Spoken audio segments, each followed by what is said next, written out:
Fala galera do canal WWE em geral, aqui é o Zezo trazendo pra vocês mais um vídeo. E galera, sejam bem-vindos a mais um podcast para falarmos sobre um show da WWE. Nesse caso é o show do Monday Night Raw. Então sem mais delongas, você deixa seu like, você se inscreva no canal se você ainda não é inscrito. E eu vou tentar ser rápido aqui nas minhas falas, porque teve muita coisa nesse Raw, teve muita manchete no Raw, então pra não enrolar tempo, porque eu acho que o vídeo vai acabar ficando grande inevitavelmente, vamos nessa. O show já começa com a presença do campeão mundial Brock Lesnar ao lado de Paul Heyman, né? Os dois ali vindo após o Super Showdown que tivemos na Arábia Saudita, e o Brock Lesnar simplesmente passou por cima do Ricochet. E aí, de maneira resumida, o Paul Heyman falou lá sobre o confronto do Brock Lesnar contra o Drew, e que estava ali acontecendo uma coisa muito engraçada nas últimas semanas. Estavam querendo promover o Drew como um super lutador, né? Um cara que poderia sim assustar Brock Lesnar, que poderia colocar o Brock Lesnar no chão. E ele entende. É isso que querem fazer, querem criar hype para as pessoas assistirem a WrestleMania. Mas ele tá lá para estragar a graça, porque o que vai acontecer é que o Drew não vai ser páreo pro Brock Lesnar, né? Que o Brock Lesnar é o conquistador, porque o Brock Lesnar não sei o que. E o Drew é uma vagabunda e tal, começou a xingar o Drew. O próprio Drew então fica com raiva e aparece lá já com roupa de luta e tudo, vem caminhando em direção ao ringue, não pegou o microfone nem nada. Entrou ali no ringue, sem medo, né? O Paul Heyman saiu, ao contrário dele, estava com medo. Drew McIntyre e o Brock Lesnar começam a se encarar, um olhando pra cara do outro. O Brock Lesnar meio que afina, dá aquela risadinha, vai saindo ali do ringue. Aí ameaça voltar quando ele vem pra correr pra cima do Drew. O Drew vai lá e manda um Claymore Kick pra cima do Brock Lesnar, né? Tava atento e o Brock Lesnar acabou vacilando e levou esse Claymore Kick, né? E aí então o Drew vai lá, sai do ringue, né? Vai caminhando ali pra rampa e vai lá embora. Saiu muito bem nesse momento. O Brock Lesnar ali ficou caído no chão, demorou um tempinho para levantar, depois estava saindo lá com a ajuda do Paul Heyman. O fato é que o Drew foi bastante hypado aí pelo público, né? O pessoal gritou bastante, ficou feliz. Quando o Lesnar estava saindo, estavam provocando o Brock Lesnar, falando que ele merecia e dizendo goodbye para ele. Aí então, quando ele chega na rampa, o Drew vem de novo ali pelas costas, faz outro Claymore Kick pra cima do Brock Lesnar, ainda pega o título mundial ali, levanta, e aí depois ainda por cima emenda um terceiro Claymore Kick pra cima do Brock Lesnar e aponta pra WrestleMania.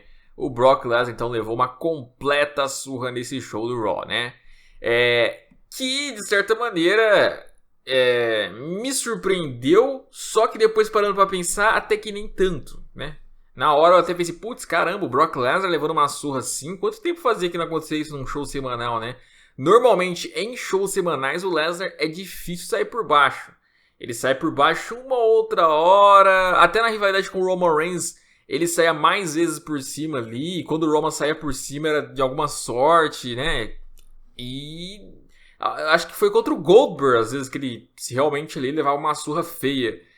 E o Drew conseguiu sair por cima, só que depois, se você levar em consideração que o último momento que vimos o Brock Lesnar foi no Super Showdown, quando ele acabou com o Ricochet, a ideia que passa bom, o Brock Lesnar fez aquilo, o pessoal criou mais antipatia em cima dele, aí vem o Drew dar essa surra em cima do Lesnar e gera toda a reação positiva que gerou, tanto na arena como nas redes sociais, né? Caraca, finalmente o Lesnar levou uma surra, que lindo, que delícia ver o Brock Lesnar apanhando assim, né?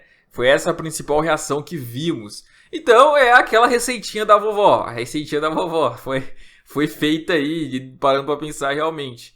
Agora, o Drew já tinha saído por cima no Royal Rumble, ganhando o Royal Rumble e eliminando o Brock Lesnar. No Raw após o Royal Rumble teve o Lesnar vindo e atacando ele, né? Após aquela luta que ele teve contra o OC, se eu não estiver enganado.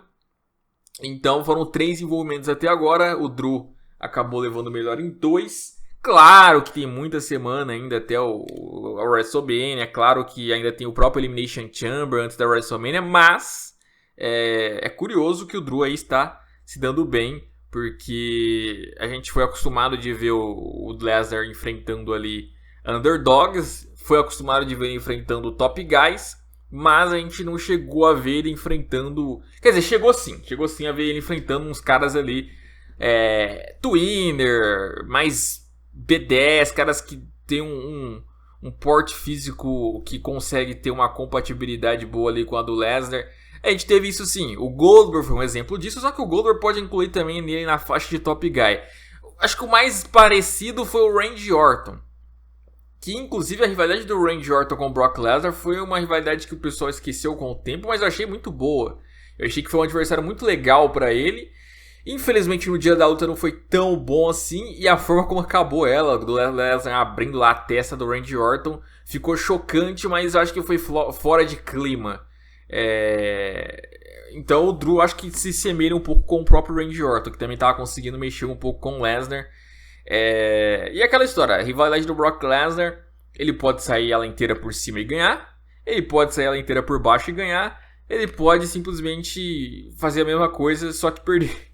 É difícil, o Brock Lesnar é um superstar muito peculiar, então nada que possa assustar assim ele sair por baixo, embora, né, eu sempre tenho mais esperanças quando o adversário sai por baixo contra o Lesnar que quando ele sai por cima, porque se o Lesnar já costuma ganhar saindo por cima sempre, imagine quando ele começa a sair por baixo quase sempre, aí que eu acho que ele vai ganhar mesmo. Complicado, mas deu pra ver que se o Drew ganhar do Lesnar na WrestleMania, independente de como for, se foi uma luta muito boa, se for squashando em segundos, o público vai à loucura, né? Esse é o sentimento que a WWE pelo jeito queria criar. Agora, não sei se ela queria criar isso pra de fato fazer o Drew ganhar ou pra decepcionar a galera e fazer o Lesnar reter, né? Aí vamos descobrir em breve. O fato é que na sequência o primeiro combate da noite foi a disputa do título de dupla. Seth Rollins e Murphy dariam uma última chance pro Street Profits, né? Pro Kenan e pro Kel. E uma boa luta, uma luta extremamente animada. O público ali do Brooklyn bastante presente ali, torcendo pra caramba ali contra pro Street Profits e contra o Messias. Na hora eu já imaginava que ia acabar rolando uma troca de campeões, tal, até pelo clima local, até por ser a última chance do Street Profits, então acho que por ser a última iria acabar dando eles vitoriosos, até também porque a gente não sabe o que vai rolar na WrestleMania e talvez o Seth Rollins não se envolva com os títulos de duplas, apesar de ter rumor sobre isso, mas talvez não se envolva, talvez queiram fazer algo mais importante com ele, que não envolva nenhum cinturão, e aí então o próprio AOP tentou se envolver, acabou sendo expulso, e quando foram expulsos já ficou claro ali que ia dar ruim. O Kevin Owens ali aproveitou uma distração que o juiz estava tendo, né? Porque o AOP e o Murphy foram ali conversar com o juiz e acabaram, no fim das contas, atrapalhando o Seth Rollins, né? Que aí o juizão não viu o Kevin Owens invadindo e fazendo um stun no Seth Rollins. O Street Profits aproveitou ali, então, pra ali ganhar o combate e conquistarem o título de duplas do Raw. A verdade é que os caras melhoraram bastante desde que eles chegaram no main roster, né? No NXT eles não eram uma das tags mais importantes, embora até eles chegaram a ganhar um título de duplas da NXT em um momento. Mas no Raw acho que eles encaixaram total, né? O Raw ali por ser um show mais engraçado, o main roster por ser mais cômico ali, um produto diferente, acho que eles encaixaram certinho. Desde as piadas que fazem no backstage, aquele jornalzinho deles, as promos, eles lutando, é verdade que eles encaixaram, né? Eu não sou fã de babyfaces, mas esse é o tipo de babyface que eu vou ter que admitir que realmente vende bem, consegue trazer o público pra eles, e em ringue também, eu sinto que eles são bastante talentosos, me surpreendendo cada semana que passa, então acho que tá legal. Tem muita tag que vai pro main roster que era Deus da NXT e acaba virando Jobber. Esse aí é um caso engraçado, porque eles não eram os deuses da NXT. Muitas vezes eram utilizados até como Jobbers na NXT, né? Entre as duplas. E depois que eles foram melhorando com o tempo. E aí, chegando no main roster, os caras aí estão começando a ter sucesso, né? Então, que coisa, que engraçado essa situação, mas legal, parabéns pra eles. O Seth Rollins depois disse que quer uma revanche no Elimination Chamber, já tá confirmada essa revanche. É possível que eles possam recuperar, se quiserem fazer o Seth Rollins e o Murphy de fato estarem nessa rota de título de duplas na WrestleMania. Estão especulando aí de rolar o Seth Rollins e Murphy contra o Kevin Owens e algum parceiro que ele vá arrumar, talvez o próprio Samoa Joe. Eu acho isso desinteressante, eu prefiro que seja Seth Rollins contra Kevin Owens com alguma estipulação legal, que o próprio Seth Rollins já colocou ali pro Kevin Owens, né, ó, a estipulação que você quiser, a hora que você quiser, o lugar que você quiser, eu só sei que eu quero te enfrentar e vou te crucificar, né. Cara, e aí eu tô pensando aqui numa estipulação que vai acabar sendo Kevin Owens e Seth Rollins mesmo, um combate individual dos dois. Eu só tô pensando numa estipulação que dê talvez pra rolar um crucifixo. Eu não duvidaria eles tentar fazer isso, não. O Undertaker, no seu tempo de Ministério das Trevas lá, ele crucificava alguns lutadores lá. Era meio bizarro, era meio satânico aquilo. Mas aí pode ser o caso também. O Seth Rollins querer crucificar o Kevin Owens em algum momento da luta, né? Seria um negócio aí que eu não duvidaria de ele fazer, não. Muita gente vai dizer que não, mas é desrespeito, como se crucifixo fosse só envolvendo a religião lá cristã, tipo, não tem nada a ver. Crucifixo existia já até antes disso. Crucificar alguém, inclusive até um termo, né? Tipo, quando alguém faz alguma besteira, aí você vai falar, pô, mas você vai crucificar fulano desse jeito, né? Pra quê? Que exagero e tal. Então não tem nada a ver, tá ligado? Calma, tudo o pessoal hoje em dia que é considerado desrespeito. Se bem que eu nem vou falar nada, porque digamos que os dois lados da moeda sempre vão ter um mimimi, né? De um lado, não pode fazer piada disso. Aí do outro lado, não pode fazer piada. E aí no fim das contas, o pessoal quer censurar todo mundo, né? Tudo que eu não gosto, é o resumo da geração moderna. Tudo que eu não gosto tem que ser proibido e tudo que eu gosto tem que ser incentivado, né? E é isso. Viva a democracia, né? E aí então, na sequência a gente teve lá um combate do Ricochet contra o Riddick Moss valendo o título 24/7. Na hora eu não entendi absolutamente nada. Eu já tinha visto o anúncio que o Riddick Moss ia colocar o título 24/7 em jogo, mas eu não sabia que era contra o Ricochet, porque eu falei, meu Deus, peraí, o Ricochet indo disputar o título 24/7? Como assim? Ele tava disputando há nem uma semana, porque foi na quinta. Nenhuma semana completou que ele estava disputando o título mundial contra o Brock Lesnar. E agora disputando o título 24/7. E aí, na hora eu falei, mano, será que eles estão tentando valorizar? Na verdade, não é que eles estão tentando desvalorizar o Ricochet. Será que eles estão tentando valorizar o título 24/7? Por quê? Porque aí eles fizeram uma luta equilibrada, não foi aquelas lutas engraçadas do título 24/7, aquelas lutas rápidas, não. Foi uma luta equilibrada mesmo, uma luta disputada dos dois como se fosse uma luta séria, como se fosse uma luta normal ali, sem valer esse título 24/7, sabe? Se você não soubesse que o título 24/7 tá em jogo, você ia achar que era uma luta, tipo, normalzona ali mesmo, né? Você não ia nem se surpreender, apesar do resultado. E aí o Riddick Moss vai lá e vence, derrota o Ricochet e se mantém como campeão 24/7. Caraca, que isso? E tipo, a luta foi interessante, o Riddick Moss foi bem, e choca ele ter vencido e choca o Ricochet ter lutado por esse título. E choca o título parecer estar começando a ser valorizado. Um título que era pra ser um título de deboche. Então foi muito estranho isso, foi um dos momentos mais estranhos que eu já vi na WWE.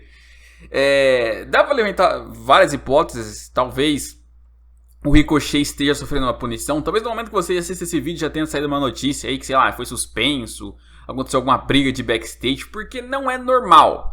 Não é normal, menos de uma semana o cara tá nessa situação. Não é normal mesmo. Geralmente é quando o cara fez alguma cagada e a WWE tá usando isso pra punir. Ainda mais sendo o Ricochet, que o Paul Heyman gosta bastante. Sabe? Aí do nada, eu gosto do Ricochet. Aí o Rey Mysterio fala que ele vai ser o próximo Rey Mysterio. Aí o cara vira desafiante do Lesnar. Aí de repente tudo vai por água abaixo. Tudo vira uma desgraça, sabe? Tipo, mano, não, tem alguma coisa. E será que é a calça que ele usava que dava poderes pra ele? Tem alguma coisa errada, cara. Tem alguma coisa errada. Isso não é normal. A gente vai ter que saber alguma coisa de backstage aí. O Dave Meltzer que tem essas fontes. Porque não é normal. Não é simplesmente assim, vamos desistir do nada. Não tem como, cara. Não encaixa, não tem lógica. Pra mim, pode ter sido alguma punição que querem fazer com ele. Ou talvez aquela história lá de que um próximo discípulo vai se unir ao Seth Rollins. E esse discípulo vai ser alguém aí que vem de uma... que tá como face virar de uma heel turn. Talvez pode ser o Ricochet, né? Talvez pode ser o Ricochet um próximo discípulo aí do Seth Rollins. mas é uma possibilidade, tentando pensar positivo, né? Bom, e aí depois a gente teve lá a presença do AJ Styles, né? O fenomenal AJ Styles ali, depois de ser derrotado no Super Showdown pro Undertaker, no combate Gauntlet, ele foi falar sobre isso lá, que o Undertaker roubou o troféu dele, e que aquilo lá era uma vergonha, e que o Undertaker era um velho, e que não sei o que. E ainda ele falou que recebeu dicas lá do ator lá, o Mark... como é que é? O Mark não sei o que Berg lá, né? Que fez lá vários... Ele fez um filme legal. Eu lembro muito do filme Os Infiltrados, que ele fez junto com o DiCaprio e tinha o Matt Damon também, né? Enfim, é um filme bem legal, de passar. Cheio de plot twist aquele filme. Mas de qualquer maneira... o cara tava lá dando umas dicas pro AJ Styles não perder rápido daquele jeito. O AJ Styles ficou com raiva. Foi meio aleatório esse ator aparecendo no meio dessa storyline, né? Bem aleatório, mas ok. E aí veio então na sequência o Aleister Black pra ter lá então o grande combate contra o AJ Styles. E aí então ele chega no ringue e o AJ Styles vai falar: opa, pera. No contrato é o seguinte, Aleister Black. Pra você ser digno de me enfrentar, antes você precisa passar pelo Carl Anderson, né? E aí o Carl Anderson vai lá então lutar contra o Aleister Black. Já foi ali um adversário até que deu um suor no Aleister Black, fez o Aleister Black se cansar. O Aleister Black consegue vencer lá então.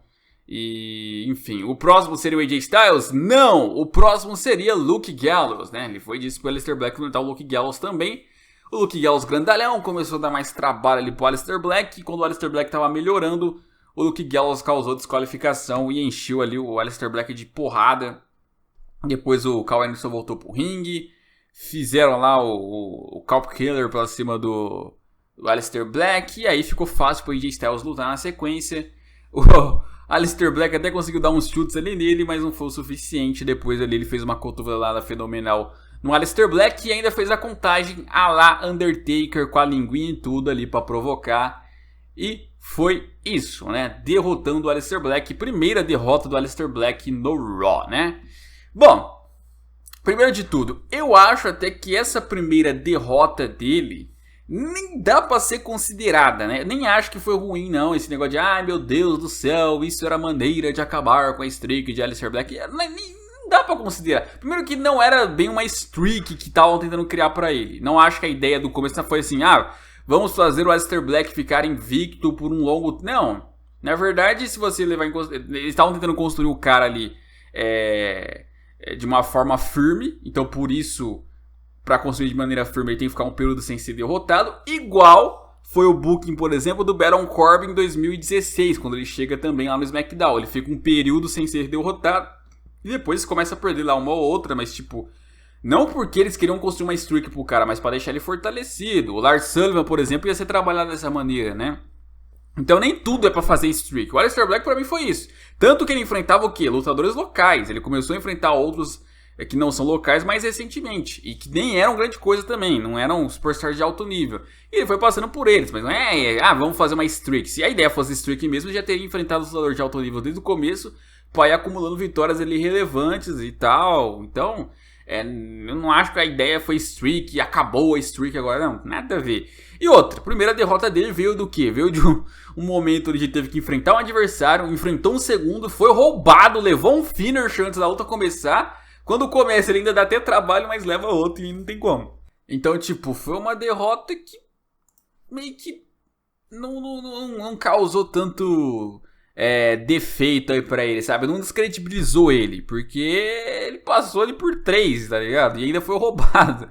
E, tipo, o cara que finalizou foi o AJ Styles, não foi a mãe Joana, não foi o Joãozinho, não foi um jobber, foi o AJ Styles.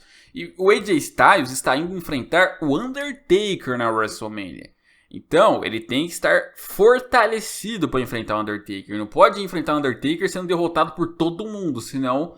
não vai fazer frente pro Undertaker, não vai estar ali credível para enfrentar o Undertaker.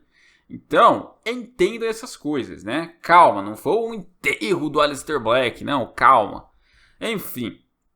E depois, na sequência, a gente foi lá ter um combate da Liv Morgan contra a Ruby Riott com a Sarah Logan de juiz. Por que a Sarah Logan de juiz? Eu não sei, mas os roteiristas quiseram fazer isso. E aí então rolou ali a luta das duas, uma luta bem equilibrada. Vários momentos da Ruby Riott se desentendendo com a Sarah Logan. E a Sarah Logan meio que ali batendo boca com ela. Eu esperando em algum momento a Sarah Logan talvez ajudar a Ruby Riott, mas não rolou isso. Na verdade as duas estavam se desentendendo muito. Teve um momento lá que a Sarah Logan demorou para fazer a contagem, parece que de propósito, porque a Ruby Riott tinha acertado ela anteriormente. A Ruby Riott foi discutir ali com ela, empurrou ela. Ela empurrou de volta, a Liv Morgan fez ali contagem para cima da Ruby Riott e a Sarah Logan contou rapidão. Vitória da Liv Morgan, né? E aí a Ruby Riott foi tirar satisfação com a Sarah Logan. A Liv Morgan, após a luta, atacou a Ruby Riott. E aí, por segundos, alguns pensaram talvez que Sarah Logan e Liv Morgan fariam uma parceria. Só que não, porque a Sarah Logan foi lá e fez ali uma joelhada na Liv Morgan, saindo por cima das duas. E o esquadrão da Riott não é mais esquadrão da Riott, né? Agora cada uma é por si ali. E até que foi interessante ver isso, né? Cada uma independente, cada uma da sua maneira ali. Então, Liv Morgan recentemente mudando até a theme song e tal, visual. Parece tendo um pouco mais de atitude. A Sarah Logan segue meio esquisitona, mas na dela. E a Ruby Riott segue sendo a Ruby Riott de sempre, só que sozinha. O pessoal emocionado já falando que vai ter combate triplo delas na WrestleMania. Pelo amor de Deus, gente. É o WrestleMania, gente. Calma. É o WrestleMania, cara. É igual os pessoal lá em época de Copa do Mundo começa a sugerir uns nomes lá. Não, é que fulano tem que levar o brocador. Eu lembro em 2014, eu tive uma turminha pedindo brocador. Brocador em Copa do Mundo. Brocador, né? E não vem dizer que tava certo, porque o que o brocador virou depois, né? Então, calma, também é o WrestleMania, cara. Combate triplo de esquadrão de Riott. Se fosse For Horsewoman, né? Combate das 4 lá, beleza. Importantíssimas na história.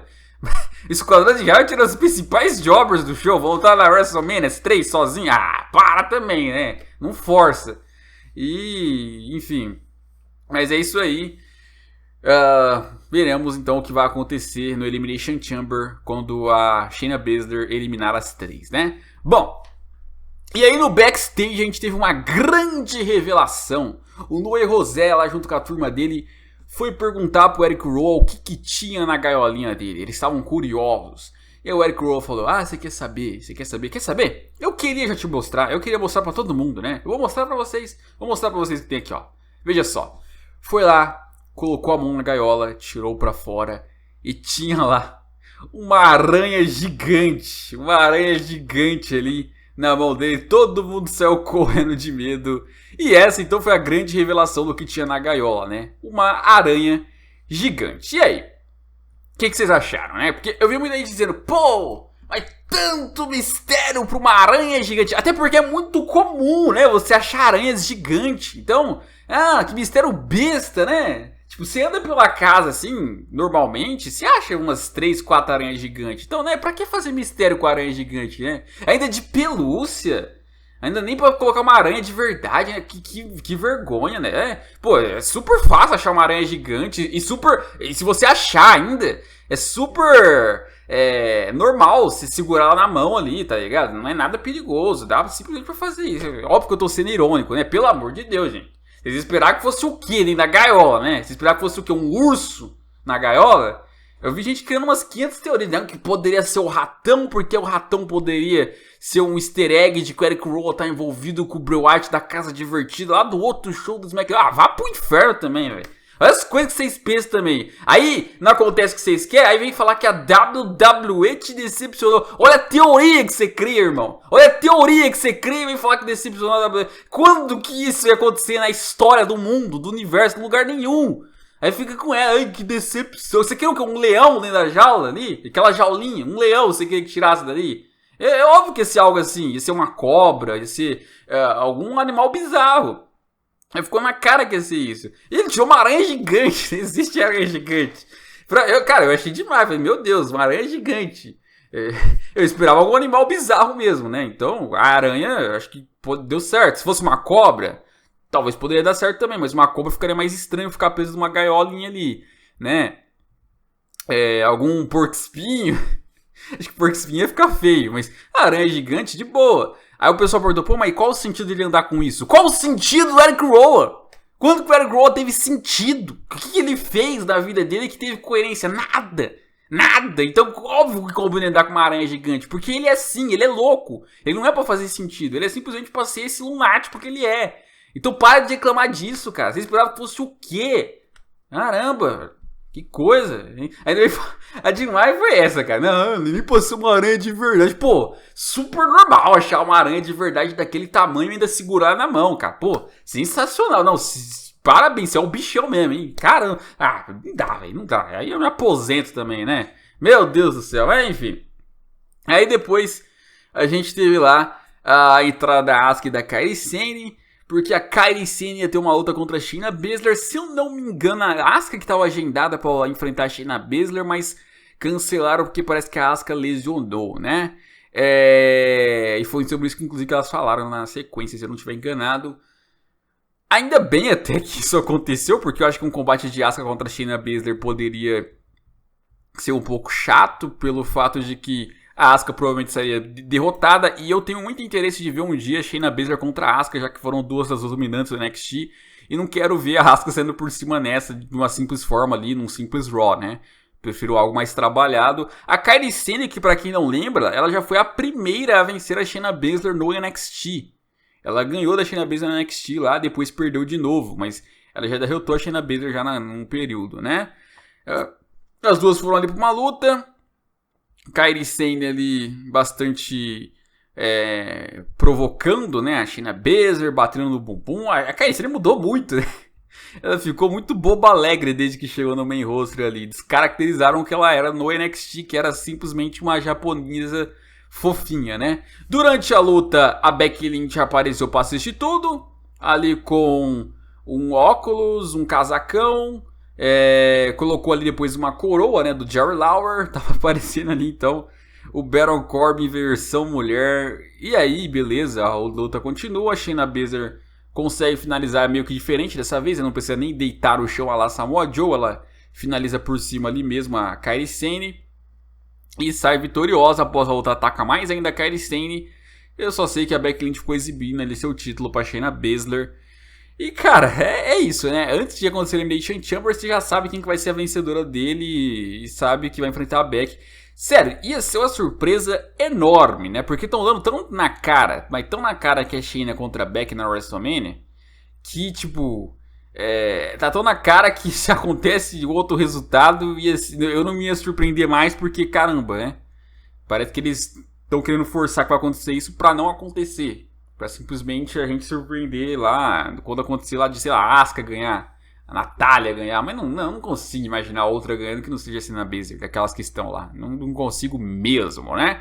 Bom, depois a gente foi pro combate do Rey Mysterio junto com Humberto Carrillo, indo enfrentar ali o Andrade acompanhado da Zelina, fazendo parceria com o Garza, né? O Angel Garza ainda levou um beijo no rosto de uma velhinha, de uma vovó que tava ali na arena e não perdeu nem a vovó. Meu Deus do céu, esse Garza tem que ser investigado, né? E foram ali pra esse combate de duplas. O combate até foi bom, mas cara, muito longo, né?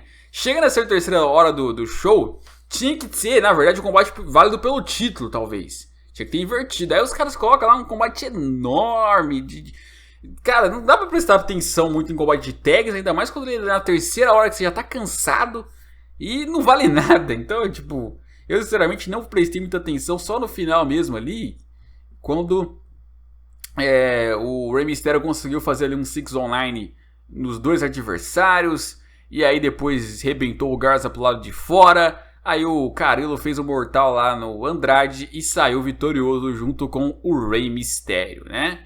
Saindo ali não tão por cima essa duplinha.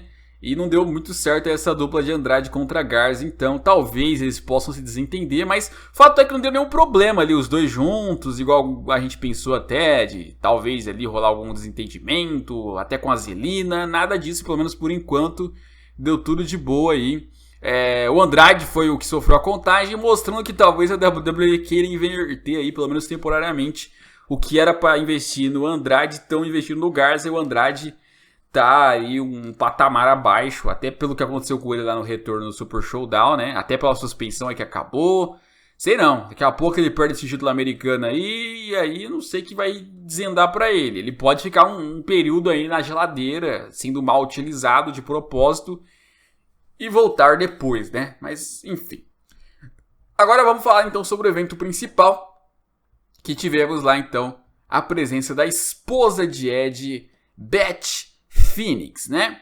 A Beth Phoenix, quando estava começando a falar ali sobre o que havia acontecido com o Ed, sobre o que poderia acontecer com a carreira dele depois de sofrer aqueles ataques, foi interrompida rapidamente ali pela víbora Randy Orton, né? Claro que seria o Randy Orton interromper ali o autor dos ataques em cima do Ed.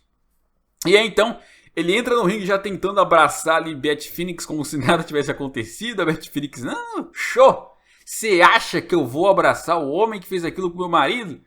E aí então, o Randy Orton vai lá, se senta ali na queira do ringue e deixa a Beth Phoenix falar. A Beth Phoenix vai e fala que aquilo que o Randy Orton fez não existe explicação, não existe lógica, não existe sentido. Mas talvez na cabeça do Randy Orton faça, né? Então talvez uma explicação ali dele tenha alguma esperança de ter algum tipo de sentido. E aí o Randy Orton pega o microfone e começa lá a comentar que ele lembra quando ele estava começando na WWE, né? O pai dele tinha levado ele ali para entrar na companhia e aí apresentou alguns lendários superstars. E aí, dentre esses superstars, ele conheceu o Ed, né? E o Ed tratou o pai dele de uma maneira muito respeitosa, tratou muito bem ali o cowboy Bob Orton, né? E aí então, o Randy Orton conta que disse ali pro Ed na época que ele queria ser um superstar da WWE. E aí então, ele só lembra do Ed ter cumprimentado ele e dito boa sorte, quem sabe a gente possa fazer algo junto um dia, né? E o tempo passou, ele entrou pra WWE e o mesmo Ed sim fez algo junto com ele, né? Os dois fizeram uma dupla, os dois fizeram uma parceria. E aquilo foi muito grande, né? E aí, passado o tempo, acontece aquela tragédia que aconteceu com o Ed, onde o Ed ali, então, tem que abandonar a carreira dele e por pouco não chegou perto de acontecer algo pior ali com o pescoço dele, né? E aí, passam-se os anos, ele volta no Royal Rumble e quando ele vê o Ed de volta no Royal Rumble, ele ficou feliz, ele ficou contente de ver o Ed tendo aquele momento. Só que ele percebeu também que o Ed caiu na euforia daquele público. O Ed foi muito ovacionado. O Ed foi muito aplaudido. E aquilo talvez tenha mexido com a cabeça do Ed, que fez com que o Ed aparecesse na noite seguinte e falasse e acreditasse que ele poderia de fato estar de volta aos rings. Que ele poderia de fato estar ali de volta com o universo da WWE. Fazer o que ele fazia antigamente. E aí, ele teve que dar um basta no Ed. Por quê? Porque aquilo era muito perigoso pro Ed. O Ed, em algumas semanas, em alguns meses, em alguns anos, poderia simplesmente estar no hospital, ter o pescoço quebrado, estar até morto, quem sabe. Aconteceu uma tragédia com ele, porque alguém iria fazer aquilo que ele fez no Ed em algum momento.